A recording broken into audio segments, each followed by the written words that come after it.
வணக்கம்ப்பா. இந்த பதிவுல மூலத்திருகோண வீடுகளோட சிறப்புகள், முக்கியத்துவங்கள் என்ன அப்படிங்கிறத பார்க்கலாம். அதாவது ஜோதிடத்துல மூலத்திருகோண வீடுகள் ரொம்ப சக்தி வாய்ந்ததா கருதப்படுது. ஒரு கிரகம் ஆட்சி வீட்டுல இருக்கிறத விட மூலத்திருகோண வீட்டுல இருக்கும்போது அதோட நற்பலன்கள் ரொம்ப ஸ்ட்ராங்காவே இருக்கு.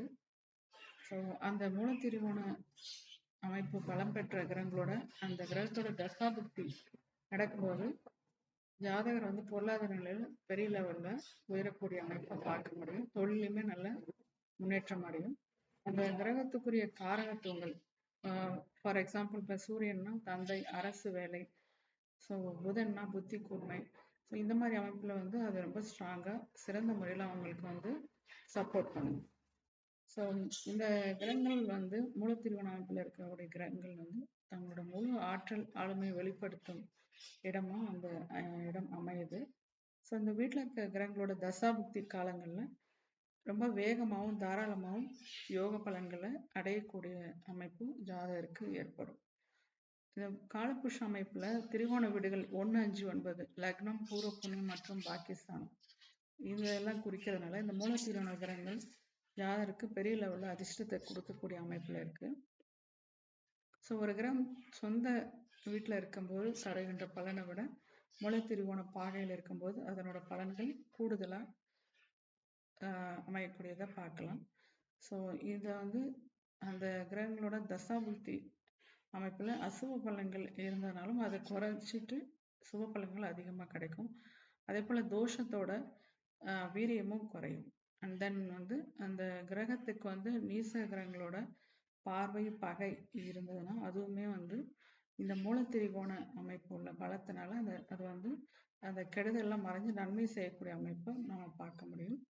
இப்போ சூரியன் மூலத்திரிகோண அமைப்புல இருந்தாங்கன்னா, ஸோ சிம்ம ராசி மூலத்திரிகோணம் சூரியனுக்கு இல்லைங்களா. ஸோ அவர் 0 டிகிரிலேருந்து 20 டிகிரி வரைக்கும் உள்ள அமைப்பு மூலத்திரிகோண அமைப்பு. ஸோ இங்கே சூரியன் பலமாக இருக்கும்போது ஜாதகருக்கு தலைமை பண்பு, அரசு வேலை, சமூக அங்கீகாரம், அதே போல் தந்தை வழி அவருக்கு சப்போர்ட் நிறையவே கிடைக்கும் அப்படின்னு எடுத்துக்கலாம். ஸோ அடுத்தது சந்திரன் ரிஷபத்தில். ஸோ பொதுவாக கிரகங்கள் ஆண் வீட்டில் மூலத்திரிகோண அமைப்பு அடையும். ஸோ இங்கே சூரியன் குறை விட அதாவது சிம்மத்தில் மூலத்திரிகோண அடைகிறார். அடுத்து சந்திரன் ரிஷபத்தில் மூலத்திரிகோண அமைப்பாக இருக்குது.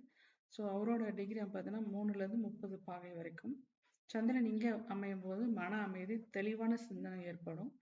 அதே போல் ஸோ சந்திரன் குறிக்கிறது தாய் இல்லைங்களா. ஸோ தாய் அவரோட வழியில் அவங்களுக்கு சப்போர்ட்டு, அதே போல் கலைத்துறையில் பெரிய லெவலில் சாதிக்கக்கூடிய அமைப்பும் ஏற்படும்.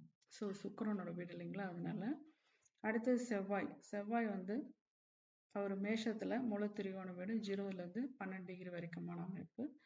ஸோ இந்த இடத்துல செவ்வாய் அமையும் போது அவருக்கு மிகப்பெரிய அசாத்திய அளவில் தைரியம், பூர்வீகம் அதாவது நிலம் சம்பந்தப்பட்ட விஷயங்கள்ல நிறைய லாபம் சம்பாதிக்கக்கூடிய அமைப்பு உண்டு.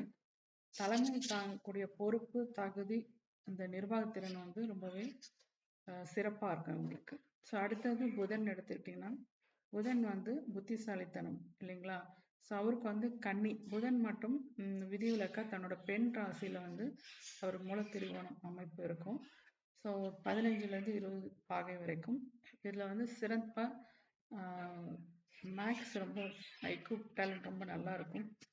நகைச்சுவை உணர்வு, அதே போல் சமய சித புத்தி ரொம்ப சிறப்பாக இருக்கும் இந்த இடத்துல புதன் இருக்கும்போது.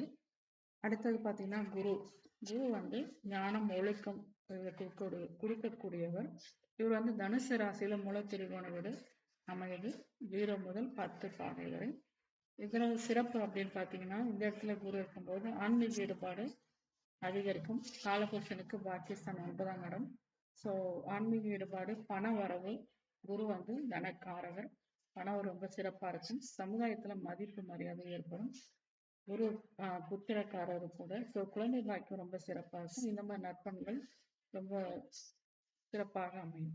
ஸோ அடுத்து சுக்கிரன் பார்த்தீங்கன்னா ஆடம்பரம், மகிழ்ச்சிக்கு உரியவர் இல்லைங்களா. ஸோ இவர் துலாம் ராசியில இவர் மூலத்திரிகோண அமைப்பு ஏற்படும் 0 முதல் 15 பாகை வரைக்கும். சிறப்பான அமைப்புன்னு எடுத்துட்டீங்கன்னா, இந்த இடத்துல இருக்கும்போது இவருக்கு திருமண வாழ்க்கை ரொம்ப அருமையாக அமையும். வாகனக்காரகர், ஸோ வாகன யோகம், கலை சம்பந்தப்பட்ட விஷயங்கள்ல ரொம்ப சிறப்பா இருக்கும். ஆடம்பரமான வசதிகள் ஏற்படும். அடுத்தது சனி பார்த்தீங்கன்னா, சனி உழைப்பு மற்றும் நீதிமான். இவர் கும்ப ராசியில மூல திரிகோண வீடு அமையும்.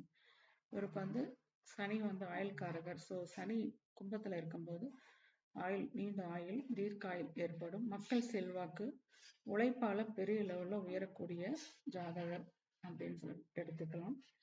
ஸோ இந்த மாதிரி அமைப்புல மூல திருவோண வீட்டுல இருக்கக்கூடிய கிரகங்கள் ஆட்சி பலனை விட அதிக நற்பலனை கொடுக்கக்கூடியதாகவும் அதாவது கெடுப்பலனை குறைக்கக்கூடிய அமைப்பிலும் இருக்கு.